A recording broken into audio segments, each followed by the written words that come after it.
Hi అండి. నమస్తే. Welcome back to our channel voice of Lakshmi.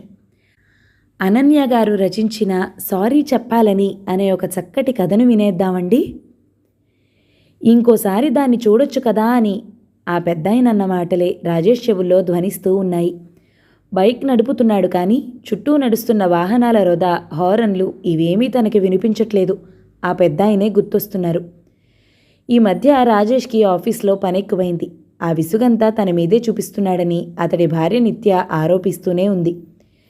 పేరుకి ఏరియా హెడ్డే అయినా చెప్పుకోవడానికి, ఖర్చు చేయడానికి జీతం బాగానే అందుతున్నా చేసే ఉద్యోగం మార్కెటింగ్ రంగంలో అవటం వల్ల కారులో తిరగడానికి 1-2 గంటలు పడుతుందని బైక్ మీదే గంటల కొద్దీ గడపడం వల్ల నడుము, మణికట్లు నొప్పులు రావటం, దుమ్ము ధూళి వల్ల దగ్గులు, తలనొప్పులు, జుట్టు ఊడటం, ఒకటేమిటి ఎన్నైనా వస్తున్నాయి ఇబ్బందులు. ఈ యాతనకి తోడు ఉద్యోగంలో టార్గెట్లు. శారీరకంగా, మానసికంగా ఒత్తిడి ఎక్కువైపోతూ పెళ్ళాం బిడ్డలతో గడపడమే లేదు సరికదా. మాట్లాడే 4 మాటల్లోనూ విసుగు, చిరాకు ఉంటున్నాయి. నిత్య చెప్పడమే కాదు, తనకి తెలుస్తుంది. కానీ ఎంత వద్దనుకున్నా ఈ కోపం, విసుగు ఇంకా ఇంకా ఎక్కువవుతున్నాయి. ఉదయం అదే జరిగింది. చిన్న విషయానికి ఇంట్లో చిలికి చిలికి గాలివానయింది. తన పైస్థాయి మేనేజర్ ఒకతను ఊళ్ళోకి వస్తున్నానని కబురు పెట్టాడు. అతనికి పిల్లనిచ్చిన మామగారు ఏదో సర్జరీ కోసం ఈ ఊళ్ళో ఆసుపత్రిలో చేరారని, ఆయన్ని చూడ్డానికి వస్తున్నానని, రాజేష్ కూడా అక్కడికి వస్తే ప్రాజెక్టు విషయాలు అక్కడే చర్చించొచ్చునని చెప్పాడు. అసలే టార్గెట్లు అవ్వడానికి టైం తక్కువ ఉందన్న టెన్షన్లో ఉంటే అతన్ని కలవడానికి ఒక రోజంతా వృధా అయిపోతే ఎలా? పైగా ఆసుపత్రి ఊరికి ఆ చివరన ఉంది. రాను పోను 4 గంటలు పోతాయి. ఇక అక్కడ చర్చలంటే ఇంకో 4-5 గంటలు పట్టేస్తాయి. కానీ ఇప్పుడు రానని అనలేని పరిస్థితి. ఇంకో నెలలో రివ్యూ మీటింగ్లుంటాయి. ఈ బాస్ ఇచ్చే రివ్యూను బట్టే రాజేష్కి జీతం పెరుగుతుంది. ఇలాంటి సమయంలో అతనితో రాలేనని చెప్పడం రిస్కే. దాంతో చేసేదేం లేక వెళదామని నిర్ణయించుకున్నాడు. ఉదయమే బయలుదేరుతానని నిత్యకి చెప్పాడు. ఉదయం పిల్లాన్ని స్కూల్కి సిద్ధం చేస్తూ ఇడ్లీలు వేసి పెట్టింది. పచ్చడిలో ఉప్పు వేయలేదని కేకలేశాడు. అయ్యో, ఇంకా వేయలేదు, అప్పుడే వడ్డించేసుకున్నావా అంది. అప్పుడేనా? 7ంటికి బయలుదేరాలని ముందే చెప్పాను కదా అన్నాడు. చంటికాడికి స్నానం చేయడానికి వెళ్ళాను, ఇదిగో వస్తున్నా, ఒక్క నిమిషం అంది. చట్నీ అంతా చేసిందానివి ఉప్పు వేయడానికి ముహూర్తం కుదరలేదా తమరికి అని విసుక్కున్నాడు. వాడు బాత్రూమ్కి వెళ్ళాడు, అందుకే వెళ్ళాను, వచ్చి వేద్దామనుకున్నాను, ఈ లోపే నువ్వు వచ్చేసావు అంది. అంటే నేను రావడమే తప్పంటావు? పోనీ మళ్ళీ గదిలోకి వెళ్ళి ఒక అరగంట సేపు అద్దం ముందు నుంచుని రానా అని మళ్ళీ చిరుబురులాడాడు. ఇదిగో వచ్చేసా, ఆ ప్లేట్ పక్కకి పెట్టేసే, ఇదిగో ఉప్పు వేసిన చట్నీ ఈ ప్లేట్లో తిను అని ఇంకో ప్లేట్ అందించి అందులోకి ఇడ్లీలను మార్చింది. ఇప్పుడు ఆ చట్నీ ఏం చేస్తావు? పడేస్తావా అన్నాడు. పడేయన్లే అంది. డబ్బులు ఎక్కువైపోయాయి నీకు, సంపాదించేవాడికి తెలుస్తుంది బాధ అన్నాడు. పడేయను మహాప్రభో, నీకు టైం అవుతుంది కదా, బయలుదేరు అంది. అంటే నోరు మూసుకోమంటున్నావు అంతే కదా? కాదు, నిజంగానే టైం అవుతుంది కదా, ఇబ్బంది పడతావని. మొగుడితో తప్ప అందరితోనూ సవ్యంగానే మాట్లాడతావు, నా కర్మ. ఇప్పుడు నేనేమన్నాను? ఏమీ అనలేదు, నాకే ఊసిపోక అరుస్తున్నాను. సరే, వాడికి టైం అవుతుంది, స్నానం చేయించాలి, నువ్వు తినేశాక ఈ కాఫీ తాగి తలుపు దగ్గరికేసి వెళ్ళిపో. వేస్తాన్లే, మీ ఇంట్లోలాగా వదిలేసి వెళ్ళను. ఏంటి, ఏమన్నావు? ఏం లేదు, అంత ధైర్యమా? లేదు, ఏదో అన్నావు, చెప్పు. నిన్ను చాలా చక్కగా పెంచారని అంటున్నాను. ఇప్పుడు ఆ మాటలు మాట్లాడే టైం ఉందా నీకు? పొద్దునే లేచి వాడిని తెమిల్చి నాకు టిఫిన్ దగ్గరుండి పెట్టచ్చు కదా. రోజూ అలాగే పెడుతున్నాను కదా. ఈరోజు వాడి స్కూల్ టైంలో నువ్వు బయలుదేరుతున్నావు, రోజు కంటే త్వరగా. అవును, అది నా తప్పే, చాలా సంతోషం. ఈ కాలంలో పెళ్ళాలకి ఇవన్నీ ఏం తెలుస్తాయి? మొగుడు ఎంత కష్టపడి వచ్చినా అనవసరం. ఇప్పుడు మళ్ళీ మొత్తం ఆడవాళ్ళందరినీ ఒక తాటికి కట్టి స్టేట్మెంట్లు ఇస్తున్నావా? ఇక చాలు రాజేష్, నీకు వాడికి కూడా టైం అవుతుంది. నువ్వు మాట్లాడమంటే మాట్లాడతాను, వద్దంటే ఆపేస్తాను, అదే కదా నీకు కావాల్సింది. అది కావాలి, ఇది కావాలి అని పోరు పెట్టే పెళ్ళాం దొరికితే బాగుండేది నీకు. అడగట్లేదు కదా, అందుకే ఇలా లోకువయ్యాను. పెళ్ళైన కొత్తల్లోనే బాగుండేది. వస్తూ వస్తూ మల్లెపూలో, పానీపూరిలో చెరుకు రసమో ఏదో ఒకటి తెచ్చేవాడివి. ఇప్పుడు ఇంటికి రావడం అంటేనే బాధైపోయింది నీకు. అయినా ఏనాడు ఏమీ అడగకుండా సహకరిస్తుంటే నాకు మిగిలేది ఇది. ఏదో ఒకటి చెయ్యి. పొద్దునే ఈ డిస్కషన్లు నా వల్ల కాదు. నీ టెన్షన్లన్నీ చూపించడానికి నేనే దొరికాను. నువ్వు కూడా అందరితోనూ బాగానే మాట్లాడతావు. నా విషయానికి వచ్చేసరికి కారాలు మిరియాలు నూరుతావు. పెళ్ళామంటే మొగుళ్ళందరికీ లోకువే. నువ్వు కూడా మగాళ్ళందరినీ ఒక తాటికి కట్టి మాట్లాడుతున్నావు కదా. పానీపూరి కావాలంటే నువ్వు కొనుక్కుని తినొచ్చు, నన్ను ఇలా దెప్పనక్కర్లేదు. ఎంతసేపు నీ గురించే నువ్వు ఆలోచిస్తున్నావు. నాకేం చేస్తున్నావు? ఈ కాఫీ కూడా వేడిగా లేదు. చలిలో 20 కిలోమీటర్లు బైక్ మీద వెళ్ళాలి. వేడి కాఫీ తాగే యోగం కూడా లేదు నాకు. ఇంకొక అరగంట నా మీద అరువు, అప్పుడు కాఫీ వేడిగా ఉంటుంది. మరి నాకు కావాల్సింది పానీపూరి కాదు, అది తెచ్చిచ్చే నీ ప్రేమ ఆదరణ. అది అర్థం చేసుకోవు. ఛీ, చెప్పినా నన్ను అర్థం చేసుకోదు. పైగా నేనే తనని అర్థం చేసుకోవాలట. బయటికి వెళ్లే మొగుణ్ణి చిరునవ్వుతో పంపించడం ఎప్పటికొస్తుందో. అయినా నిన్నని ఏమి లాభం? ఎవరి నుంచో వచ్చిన పోలికలు. రాజేష్ అంటే నన్నను, మా అమ్మా నాన్నల్ని అనొద్దని చాలాసార్లు చెప్పాను. నాకు చిరునవ్వు నవ్వాలనే ఉంది. ఇలా ఉండటం నాకేం ఇష్టం కాదు. నా మీద పొద్దునే ఇలా అరుస్తుంటే ఎలా నవ్వమంటావు? అంది నిత్య కన్నీళ్లు పెట్టుకుంటూ. మాట్లాడితే ఈ ఏడుపొకటి అంటూ కాఫీ తాగకుండానే విసురుగా బయటికి వెళ్ళి బైక్ స్టార్ట్ చేసి రోడ్డున పడ్డాడు రాజేష్. చెవిలో ఎఫ్ఎంలో పాటలు పెట్టుకుని వింటూ 20 కిలోమీటర్లు నగన వాహన సముద్రాన్ని ఈది వెళ్ళేసరికి కాస్త మూడు మారింది రాజేష్కి. హాస్పిటల్లో రాజేష్ బాస్ సత్యని కలిశాడు. ఐసీయూలో అతని మామగారిని ఒకసారి పలకరించి ఐసీయూ వెయిటింగ్ ఏరియాలో మూలకున్న 2 కుర్చీలు చూసుకుని కూర్చున్నారిద్దరు.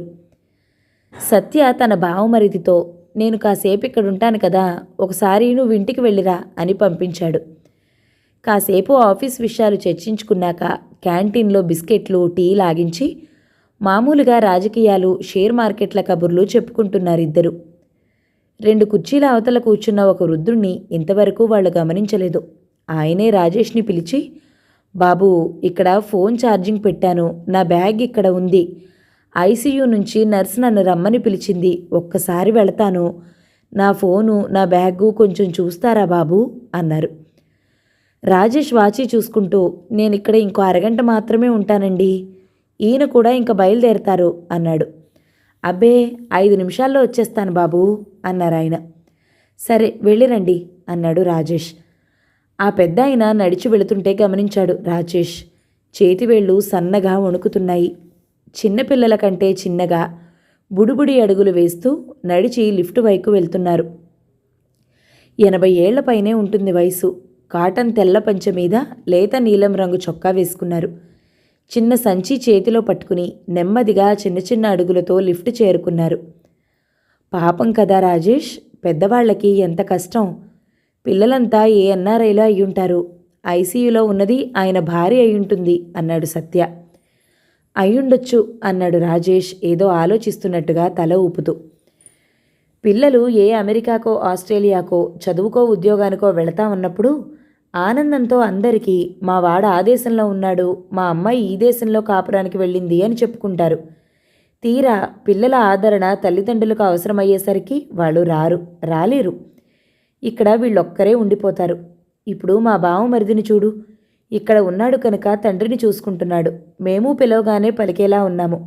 కాబట్టి మా మామగారికి సర్జరీ అనగానే వచ్చి వాలిపోయాము. హాయిగా ఉన్నారు వాళ్ళు అని తన అభిప్రాయం తాను కుండబద్దలు కొట్టినట్టు చెప్పుకుపోయాడు సత్య. అవునన్నట్లు తల ఊపుతూ వింటున్నాడు రాజేష్. రాజేష్ తల్లిదండ్రులు తమ సొంత ఊళ్ళోనే ఉంటున్నారు తన అన్న వదినలతో. కనుక కొంత నిశ్చింతగానే ఉంటుంది రాజేష్కి. అప్పుడప్పుడు తన ఇంటికి వస్తూ వెళుతూ ఉంటారు. అత్తమామలకి నిత్య ఒక్కతే కూతురు. ఈ ఊళ్ళోనే పక్క ఏరియాలో ఉంటూ తరచూ రాకపోకలు సాగిస్తూ ఉంటారు వాళ్ళు కూడా. ఈలోగా ఆ పెద్ద ఆయన మళ్లీ లిఫ్ట్ దిగి అలాగే బుడిబుడి అడుగులు వేసుకుంటూ దగ్గరకొచ్చారు. ఈసారి మరింత నిశితంగా గమనించాడు రాజేష్. ఆయన చెయ్యే కాదు, మెడ కూడా సన్నగా వణుకుతున్నట్టుగా ఊగుతుంది. పాపం, ఇంత వృద్ధాప్యంలో ఆయనకే ఇలా ఉంటే భార్యను చూసుకోవాల్సి రావటం ఎంత దారుణం అనుకున్నాడు. పెద్ద ఆయన పక్కకి వచ్చి కూర్చుంటూ, చాలా థ్యాంక్స్ బాబు, ఏదో సంతకం కావాలని పిలిచింది నర్సు అన్నారు. పర్వాలేదండి. ఎవరున్నారండి ఐసీయూలో అని అడిగాడు రాజేష్. మా ఇంటావిడ బాబు. 4 ఏళ్లుగా నలతగానే ఉంటుంది. 2 రోజుల కిందట రాత్రి ఉన్నట్టుండి వాంతులు చేసుకుంటే ఇక్కడికి తీసుకొచ్చాం బాబు అన్నారు. ఇప్పుడు బాగానే ఉందా అండి అన్నాడు రాజేష్. వాంతులు ఆగేలా ఏదో మందు ఆ రాత్రే ఇచ్చారు. ఏవేవో టెస్టులు చేశారు. ఊపిరితిత్తుల్లో ఏదో ఇన్ఫెక్షన్ మొదలై ఇప్పుడు మెదడుకు చేరిందన్నారు. సర్జరీ అవసరమా లేదా అని డాక్టర్లు మాట్లాడుకుని ఇదిగో ఇందాకే సర్జరీ చేసి చూద్దామని నిర్ణయించారు బాబు. అందుకే సంతకం పెట్టమంటే వెళ్ళొచ్చాను అన్నారాయన ఆయాసంగా ఒక్కొక్క మాట పలుకుతూ.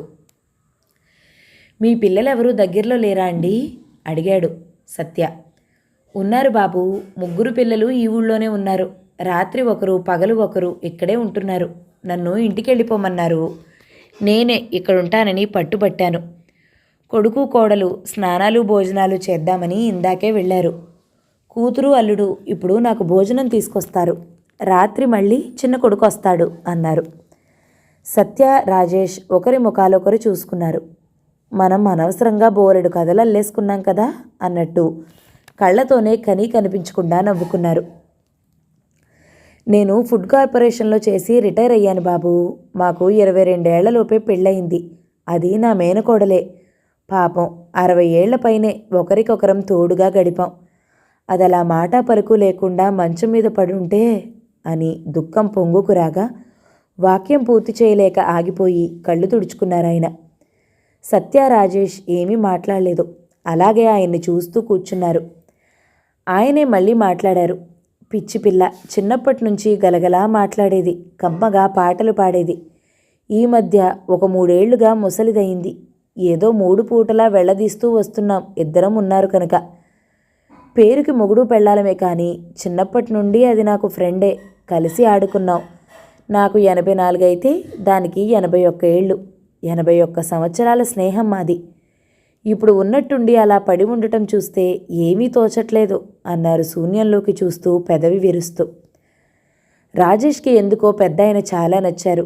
81 ఏళ్ల స్నేహం, అందులో 65 ఏళ్ల సంసార జీవితం చాలా బాగుందండి.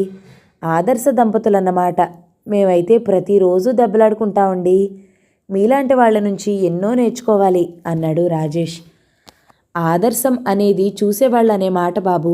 మాట అనుకోకుండా ఏ మొగుడు పెళ్ళాలు ఉండరు. మళ్ళీ ఎంత త్వరగా కలిసిపోయాం అన్నదానిలోనే ఉంటుంది ఆదర్శమంతా. నాకు చాదస్తం ఎక్కువ, మా ఆవిడకి విసుగెక్కువ. ఇక ఊహించండి మా కాపురం ఎలాంటిదో అని గర్వంగా నవ్వారాయన. రాజేష్ కూడా చిన్నగా నవ్వి మరి ఎవరు సర్దుకుపోతారు అని అడిగాడు. అది సర్దుకోకపోతే నేను సర్దుకోకపోతే అది అన్నారు. ఇందులో ప్రత్యేకంగా చెప్పాల్సిందేముంది అన్న స్వరంతో. ఎవరు సర్దుకోకపోతే అన్నాడు సత్య. ఇద్దరం కలిసి సర్దుకుపోవటమే. జీవితం చాలా చిన్నది బాబు. మనం చూస్తుండగానే ఎదుగుతాం. పెళ్ళిళ్ళవుతాయి, పేరెంటాలవుతాయి. పిల్లలు, వాళ్ళ చదువులు, వాళ్ళ పెళ్ళిళ్ళు, మనవలు, ఇలా రెప్పపాటులో అందరం కైలాసయాత్ర చేయాల్సిందే. కోపాలతో కాలక్షేపం వల్ల ఏం మిగులుతుంది అన్నారు. మీకు కోపం రాదా అని అడిగాడు రాజేష్. ఎందుకు రాదు? దుర్వాసుడి పక్క సీటు నాకే. మొన్న 4 రోజుల క్రితం దాన్ని ఊరికే కోప్పడ్డాను. 4 సార్లు పిలిచినా పలకలేదని. వినికిడి తగ్గిన మనిషిని పట్టుకుని విడపననందుకు కేకలేస్తే దానికి మనసు చివుక్కుమనదు. ఒక పూటకి నాకు తెలివి వచ్చింది, కానీ ఆ రోజే అది హడావిడి చేసింది. ఇప్పుడు సారీ చెప్పాలని నాకున్నా అది నన్ను గుర్తుపట్టడం లేదు. అసలు కళ్ళు తెరవాలి, నన్ను చూడాలి కదా. సారీ చెప్పగలనో లేదో అంటూనే ఆయన కళ్ళనీళ్ల పర్యంతమయ్యారు. అంతలో మళ్ళీ పెద్దాయన ఫోన్ మోగింది. మాట్లాడాక నర్స్కి పాత ఫైలు కావాలట, ఇచ్చేసొస్తాను. ఇంకోసారి బ్యాగు కనిపెట్టుండండి బాబు అంటూ లేవబోయారు. రాజేష్ చటుక్కున లేచి నేనిస్తానండి, ఫైలే కదా, మీరు కూర్చోండి అన్నాడు. అలా కాదులే బాబు, ఆ వంకన ఇంకోసారి దాన్ని చూడొచ్చు కదా అని అంటూ ఆ చిన్ని అడుగులతో వణికే చేతులు కాళ్లతో లిఫ్ట్ వైపుకు నడిచారు. కాసేపటికి సత్య బావమరిది వచ్చాడు. సత్య మరోసారి తన మావగారిని పలకరించి బయలుదేరిపోయాడు. రాజేష్కి పనులున్నా పెద్దాయన పిల్లలొచ్చే వరకు తోడుగా ఉండాలనిపించి ఆగాడు. ఇంకా సేపటికి వాళ్ళొచ్చారు. డాక్టర్తో మాట్లాడారు. సర్జరీ వల్ల లాభం లేదని, ఇన్ఫెక్షన్ బాగా పాకిపోయిందని, ఇంకొన్ని గంటలే ఆవిడికి ఉన్నాయని వాళ్ళు తండ్రికి చెప్పారు. కూతురు వెక్కి వెక్కి ఏడుస్తుంది. కోడలు ఆవిడని ఓదార్చుతుంది. అల్లుడు, కొడుకులు డాక్టర్లతో మాట్లాడుతున్నారు. పెద్ద ఆయన అలాగే కుర్చీలో కూలబడిపోయారు. ఈసారి ఆయన ఏడవటం లేదు. ఆయన చెప్పాల్సిన సారీ చెప్పలేకపోయినందుకు బాధపడుతున్నారా? చిన్నతనంలో ఆవిడతో ఆడుకున్నవి గుర్తు చేసుకుంటున్నారా? పెళ్ళయ్యాక కలిసిపడిన సుఖదుఖాలేమైనా తలుచుకుంటున్నారా? లేక బతికించమని దేవుణ్ణి కోరుకుంటున్నారా? ఆయనకే తెలియాలి. ఏమో, బహుశా ఆయనకి కూడా తెలియదేమో. శూన్యంలోకి చూస్తూ అలా ఉండిపోయారు. ఆవిడికేమైనా అయితే ఆయన ఒంటరైపోతారు. కంటికి రెప్పలా చూసుకునే పిల్లలున్నారని తెలుస్తుంది. కానీ పిల్లలు పిల్లలే, ఆవిడ ఆవిడే. ఆ స్నేహితురాలి లేని లోటుని ఎవ్వరూ తీర్చలేరు కదా. ఇక బయట చీకటి పడుతుంది. 20 కిలోమీటర్లు వెళ్ళాలి కనుక ఆయన్ని పిలిచి, బాబాయ్ గారు, పిన్నిగారికి ఏమీ కాకూడదని కోరుకుంటున్నాను, కంగారు పడకండి అన్నాడు. దేవుడే కాయాలి బాబూ, వెళ్ళిరండి అన్నారు హ్యాండ్ షేక్ చేస్తూ. రాజేష్ కాలింగ్ బెల్ కొట్టగానే నిత్య నవ్వు ముఖంతో తలుపు తీసింది. లోపలికి వెళ్ళి హెల్మెట్ తీసిన వెంటనే మంచినీళ్ళిస్తూ, సారీ రాజేష్, పొద్దున్న ఏదో హడావిడి టైం అవ్వటం వల్ల నేనే పిచ్చిదానిలా నిన్ను అంటున్న నిత్య నోటికి చూపుడు వేలు అడ్డుపెట్టి ష్ అన్నాడు. తనతో తెచ్చిన క్యారీ బ్యాగ్ తీసి ఇచ్చాడు. నిత్య తనకిష్టమైన పానీపూరీల వాసనని మనసారా పీల్చి చిరునవ్వు నవ్వింది. తిరిగి చూసేసరికి టేబుల్ మీద పొగలు కక్కుతున్న తాజా కాఫీ కప్పులోంచి నురగను జుర్రుకుంటూ నిత్యకి కన్ను కొట్టాడు రాజేష్. కథ సమాప్తం. ఈ కథ గనక మీకు నచ్చినట్లయితే లైక్ చేయండి, షేర్ చేయండి, మంచి కామెంట్ చేయండి. మన ఛానల్ని తప్పకుండా సబ్స్క్రైబ్ చేయండి. Thank you so much for watching. నమస్తే.